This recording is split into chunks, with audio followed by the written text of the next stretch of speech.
Hello everyone, in this video I'll show you how to factory reset Realme phone.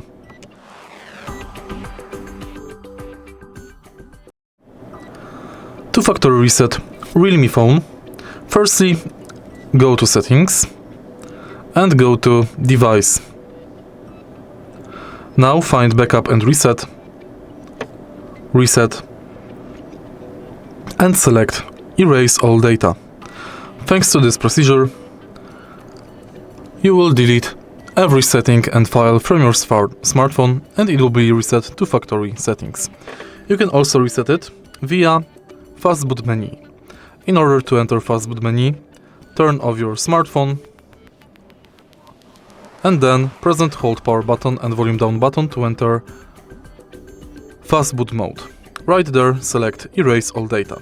If you find this video helpful, please leave like, comment and subscribe.